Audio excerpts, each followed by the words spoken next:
What's going on? Today was the long awaited wedding of my only son. After losing my husband, I raised my son all by myself, and he grew up to be such an outstanding young man. It's my greatest pride. But at the wedding, the seat where I was supposed to sit was thoughtlessly thrown out into the hallway outside the venue. Let's just celebrate with our new family. No need for any out of place people. My son's mother-in-law laughed loudly, all by herself, and I was left speechless. Mom, let's go home. With my son's arm around my shoulders, we started to head toward the exit. Just then, all the guests turned pale and began to tremble. My name is Katherine Johnson. I'm just a regular woman in my late 50s with one adult son. I work as a janitor at a large company and live alone in an apartment. Lately, my biggest joy has been seeing my son a few times a month. However, recently, those visits have become much less frequent. But I know why. Mom, I'm thinking about getting married. What? It was a Sunday afternoon, and my son, Eric, came to visit after a long time. He told me he was getting married. I almost spit out the tea I was drinking from the sudden news. Mom, come on.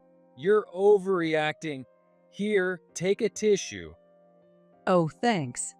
But I mean, I've never heard anything about this before, so I'm pretty surprised. Yeah, I guess that's true. She's got a beautiful smile, she's kind, and she's really great. Can I bring her by next Sunday? As he talked about his girlfriend, his face didn't change, but his ears turned red. A mother's intuition told me he was deeply in love with her. Eric, even with the challenges of having a single parent, graduated from a top state university and now works in sales at a major beverage company that everyone knows. He met his girlfriend during a company group date. I was shocked by the sudden news, but if Eric chose her, she must be wonderful. I'll be looking forward to next Sunday. Thanks, Mom. I think you'll like her too. I felt a little lonely, but more than that, I wanted to support my precious son as he found happiness.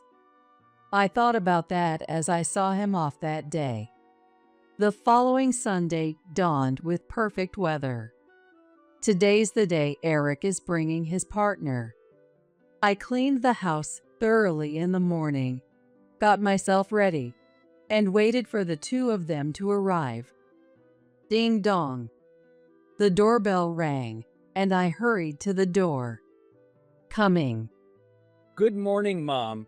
Sorry for coming so early today. It's fine. Come on in, both of you. Nice to meet you, and I'm sorry for dropping by so early. Thank you for having us. The girl Eric brought was wearing a light blue dress, giving off the impression of a refined and well-mannered young lady. She was very polite and seemed pleasant. I guided them to the living room and encouraged them to take a seat on the sofa. I brought some sweets. She handed me a box, which seemed to contain a cake. It was from a high-end bakery, recently opened by a French-trained chef, known for its exquisite desserts. Oh, is this from that shop? Yeah, last week you said you wanted to try their cake, right? So she went and stood in line this morning to get it for you. Wow, thank you so much for going out of your way this morning. Shall we eat them now? Yes, I love sweets too, so I've been curious about the shop. What a lovely girl, I thought as I began preparing some coffee. Watching my son chat happily with her, I felt both relieved and couldn't help but smile. Here you go. It's nothing fancy, but please help yourself. As we enjoyed the delicious dessert and the small talk, Eric finally brought up the main topic. Mom, this is Amelia Murphy, the woman I mentioned last week. I'm planning to marry her. I apologize for the late introduction. My name is Amelia Murphy, and I've been dating Eric. Yes, I heard about you last week. He was telling me how you have a beautiful smile and are so kind. He really went on and on about you. Mom, don't say unnecessary things. Ignoring Eric's flustered reaction, I continued. I'm just telling the truth. After hearing him talk about you so much, I was curious about what kind of person you were, but you've turned out to be even more wonderful than I imagined. Thank you, Amelia. Amelia smiled shyly and replied, Eric's wonderful personality must come from you, Catherine. I'm so happy to be joining your family. When I was still young, my dad passed away in an accident, and ever since then, Mom raised me all by herself. I've always been so grateful to her for that.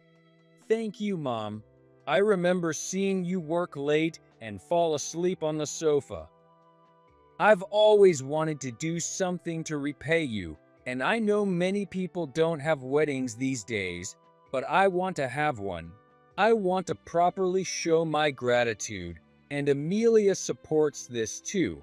Her parents are also really excited about it. Hearing such heartfelt gratitude from Eric, who rarely says things like this, brought tears to my eyes. My husband had passed away in a traffic accident when Eric was still a child. The weight of raising him alone had been overwhelming at times, but thanks to the support of those around me, and most importantly, Eric's bright and steady personality, we made it through. So, with that in mind, we're planning to have a meeting between both families soon. Would it be okay to arrange it within the next month or so? Of course, I should properly introduce myself to Amelia's parents. I'd love to meet them. Thank you. I'll let my parents know. With the family meeting scheduled, the day came to a close. The tension I had felt since morning finally eased, and I took a deep breath. As I reflected on the day, I realized how it feels to have your child begin their journey into their own life. I was truly happy to see Eric with someone who made me feel like I could wholeheartedly support their marriage. About a month later, we had our family meeting at a fancy restaurant. I was invited to meet Amelia's family and share a meal with them. When I arrived at the location, Eric and Amelia were already standing by the entrance. Mom, thanks for coming today. Did you find the place okay? Yes, thanks for choosing a spot that even someone as directionally challenged as me could find easily. I was a bit worried you might be the only one who couldn't make it, but I'm glad you did. Amelia's parents haven't arrived yet, so we can wait inside. Thank you for coming today. They guided me inside, to the room where the family meeting would take place. As I thought about how few times in life you experience something like this, I couldn't help but feel a little nervous. At times like this, I wish my husband were still here.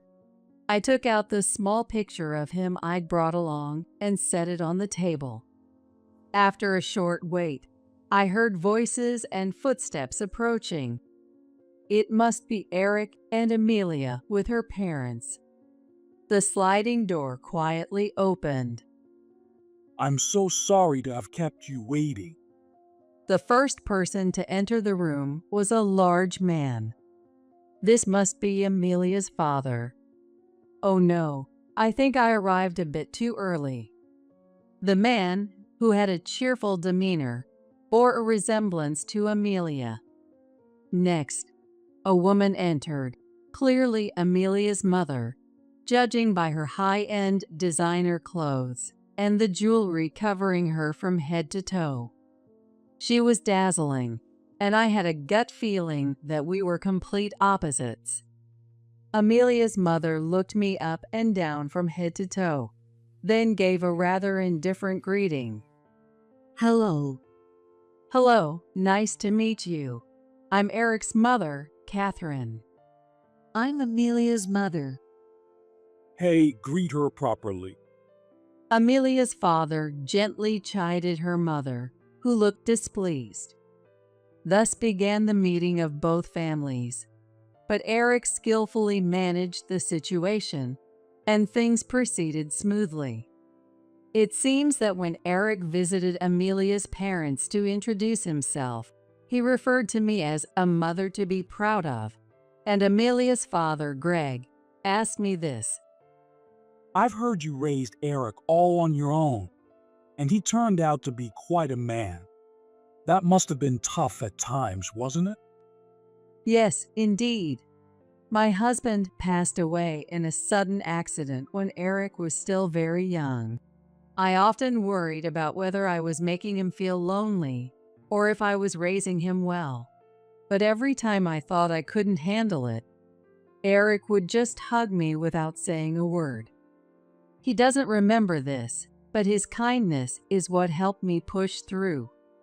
Eric's eyes seemed a little red, and seeing him like that almost brought me to tears, but I held them back. That's truly remarkable. Even with the two of us raising Amelia, my wife Kate and I found it challenging at times. I deeply respect the way you raised Eric all on your own. Up until now, I had been so focused on raising Eric and surviving that I hadn't thought much about it. But having someone acknowledge the struggles of that time felt incredibly validating. Are you still working at the same job? Yes, I've been working part-time as a cleaner all this time. Since I don't get much physical activity outside of work, it's a good balance. I see. I'm already counting the days until I can retire. But knowing that Catherine is such a capable person gives me peace of mind as Amelia's father. Please continue to look after her. I'll do my best to be a mother like Catherine. Please continue to guide and support me. Then they both smiled at me. I am very happy too. Meanwhile, Kate, Amelia's mother, seemed entirely disinterested, focusing solely on her meal. Although I had a few concerns about Kate, Greg and Amelia were such lovely people that I decided not to worry too much. Thus, our family meeting ended successfully. Once the family meeting was over, wedding preparations began in no time. Though most of the work fell to the couple themselves, I was there whenever they needed advice. Surprisingly, Amelia was more particular about the wedding details than Eric and worked closely with the wedding planner. I heard from Eric that she was also getting advice from her mother, Kate, and they were enjoying the preparations together. About 6 months later, the wedding day finally arrived. For the first time in my life, I put on a formal dress to attend the wedding. I woke up early, had a relative help me dress, and prepared myself mentally. Knowing I'd surely cry, I tucked a handkerchief, a Mother's Day gift from Eric a few years ago, into my bag and headed to the wedding venue. Despite my usual struggles with directions, I managed to arrive at the venue an hour early. I immediately approached a staff member. "Excuse me, I'm Eric Johnson's mother. Could you tell me where the bride and groom's room is?" Good morning. Congratulations on this special day. I'll take you to their room. Following the friendly wedding planner, I arrived at their room. Knock, knock. "Eric, I'm coming in." When I entered, there was Eric, looking nervous in his tuxedo. Oh, Mom, thanks for coming today, and thank you for raising me all these years. It's your big day. I'm the one who should be thanking you for giving me this opportunity. Thank you for being my son. Accepting such sincere words of gratitude felt a bit awkward, but Eric seemed to feel the same, as his ears turned slightly red. After greeting Amelia, now dressed in her wedding gown, my heart still pounding with excitement, we made our way to the chapel. As I entered the chapel, I saw familiar relatives, and Amelia's parents were already seated. It finally hit me. Eric is really getting married. Kate, Amelia's mother, was even more extravagantly dressed than at the family meeting, and I nervously wondered if she might outshine Amelia in her wedding dress. Before I knew it, the ceremony began. As the bride and groom entered, exchanged vows, and kissed, I couldn't stop the flood of memories that raced through my mind, and tears filled my eyes. I felt as if there would never be another moment as joyful as this. The emotional ceremony ended smoothly, and now it was time for the reception. Chatting with my relatives, I made my way to the reception hall. After parting ways with the relatives, I headed toward the guest of honor's seat, where I was supposed to be seated. Huh? I reached the guest of honor section, but there was no chair for me. Thinking it must be a mistake on the venue's part, I was about to ask a staff member when Catherine, is something wrong? it was Kate, with her overpowering perfume, standing there in her dazzling outfit. Oh, Kate. Actually, it seems there's no chair for me at the guest of honor's table. I thought it might be a mistake on the venue's part, so I was just about to check, Oh, there's no mistake. Kate said with a raised eyebrow, her tone matter-of-fact. Excuse me? What do you mean? I told you from the beginning, Catherine. There's no seat for you. What? But I'm the groom's mother. Before I could finish, Kate let out a deep sigh. Look, I hate to say this, but my entire family works for large corporations, and all the guests here are CEOs and executives. How would it look if you, a mere cleaner, sat among them? Wouldn't you feel miserable? I didn't prepare a seat for you because I didn't want to embarrass you. Imagine standing on the same ground as the people who manage the buildings you clean. It's humiliating, isn't it? You attended the ceremony, so why don't you just leave now and skip the reception? It became clear that Kate found my part-time cleaning job shameful and didn't want me, the groom's mother, embarrassing her in front of the high-ranking guests. Could I really be an embarrassment to my son? I'd never thought of it that way before, but perhaps I looked that way to others. I felt as though everything I had ever done was being invalidated, and I couldn't help but feel a deep sense of frustration. As I stood there, unable to find the words to respond, Kate continued. I really don't want to say this, but every other relative here works for big companies. Don't you think it would be ridiculous for a cleaner to sit at the guest of honor table? For Eric's sake, it would be best if you just left now. Indeed, every other relative worked for well-known companies, and I was just a part-time cleaner. Perhaps I did stand out in this setting. Was I really a burden on Eric? As I listened to Kate's words, all of my past efforts suddenly seemed insignificant and hollow. Mom? Oh, Kate, you're here too. What's going on? Eric, having changed into his reception outfit, approached us. Oh, Eric, It seems your mother isn't feeling well. I think she's overexerted herself on your big day. Since the ceremony is over, she should go home and rest. Kate lied effortlessly, but I didn't have the energy to argue. Not wanting to ruin Eric's special day, I slowly began to walk away. Seeing this, Eric quickly rushed to my side. Mom, are you okay? Are you really not feeling well? Do you have a fever? He touched my forehead, then his own, checking if I had a fever. Kate, does my mom really have a fever? Sensing something, Eric questioned Kate directly. Growing impatient, Kate finally snapped and revealed her true feelings to Eric. Eric, surely you understand, right? If Catherine stays, it's going to ruin our reputation. Not just with your bosses, but with all the high-profile guests here. How do you think it looks to have the cleaning lady from your building sitting here? It gives me chills just thinking about it. She made a dramatic shiver to emphasize her disgust.